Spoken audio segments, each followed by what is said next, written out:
Welcome to this explainer. Today, we're doing a deep dive into a really striking critique by Ali Mohammed Al-Shurafa Al-Hammadi. We're looking at his work, The Muslim State Between Truth and Falsehood. And honestly, this text takes a really hard, unflinching look at how a message that was originally meant purely for personal, spiritual guidance has over centuries been twisted into a tool for political and economic domination. We're going to break down his evidence, look at the historical perspective he brings up, and finally, unpack the solutions he proposes. Let's get right into it. So here's our quick roadmap for today. We'll start with the true purpose of Islam, then look at how religion gets hijacked politically. From there, we'll trace the historical and modern bloodshed he talks about, move on to dispelling some major myths, and wrap up with the author's path forward. All right, let's start with part 1, the true purpose of Islam.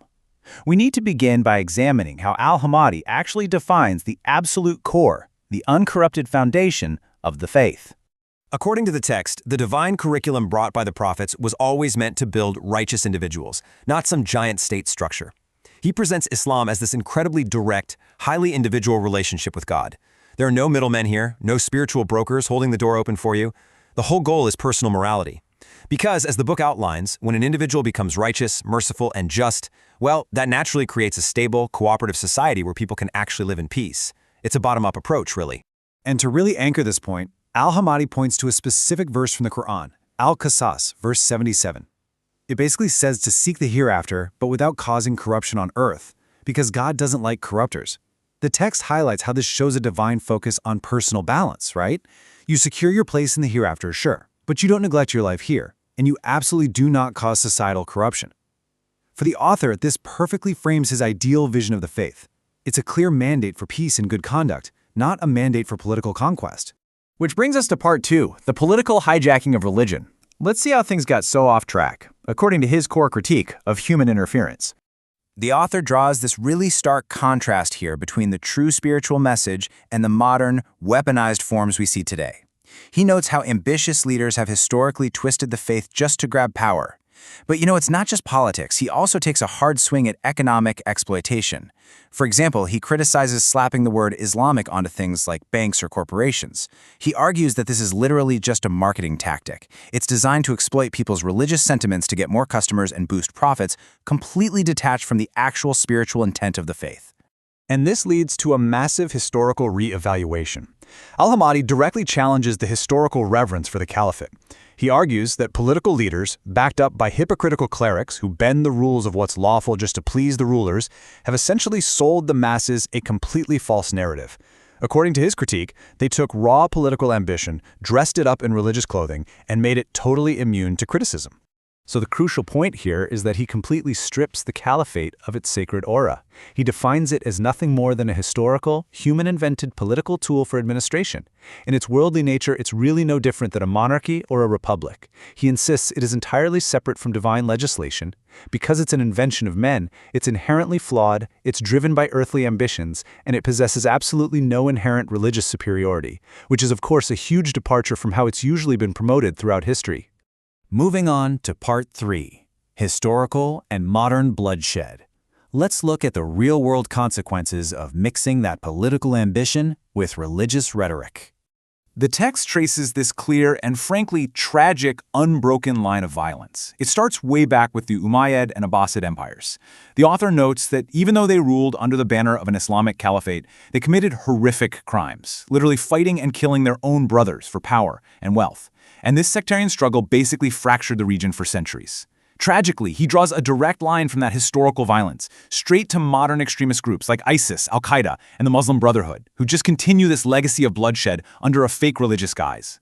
Al-Hammadi forcefully argues that these modern extremist groups are acting as followers of the devil, not Islam.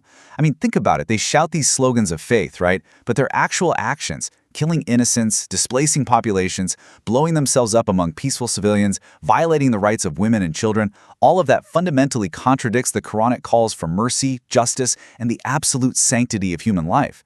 He notes that if they were actually following the faith, they definitely wouldn't be out there destroying their own homelands. To really back this up, he uses a specific verse from Al-Baqarah, verse 84, which reminds believers of a covenant not to shed each other's blood or evict one another from their homes. He uses this to prove that the violence committed in the name of God, both historically and right now, is an undeniable, direct violation of his explicit commands. The verse clearly forbids shedding blood and displacing people, which are the exact crimes committed by historical empires and modern terrorist organizations who claim to be acting in God's name. All right, part 4, dispelling myths and fabrications. How do these leaders maintain control over the masses? Through myths. Al-Hammadi systematically targets 3 specific major myths, arguing that they are complete fabrications designed by hypocrites to trick uneducated people. First up, the illusion of religious intermediaries, like clerics or sheikhs, who claim they can guarantee your salvation. Second, that economic exploitation we mentioned earlier, using Islamic branding. And third, this fabricated, mystical idea of a secret, greatest name of God. Let's look closely at that first one. The author emphasizes that on Judgment Day, corrupt clerics and sheikhs absolutely cannot save anyone. The myth is that performing rituals through these intermediaries somehow guarantees salvation. But Al-Hammadi contrasts this with the actual Quranic truth. God answers prayers based on direct individual obedience to his curriculum. Simply reciting blessings or invoking names without actually living a moral and just life, the text states that does not guarantee God's favor at all. There are no VIP passes handed out by clerics.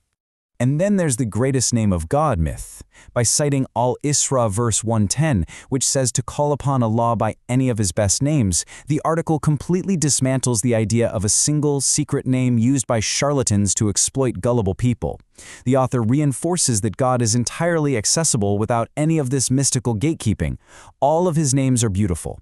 What actually matters is the sincerity of the believer and their adherence to a righteous path. It's not about finding some secret magic spells sold by a cleric. Finally, part 5, the author's path forward. So, after all of this critique, how do we actually fix this systemic issue? To stop all this exploitation, Al-Hammadi proposes 2 really monumental steps.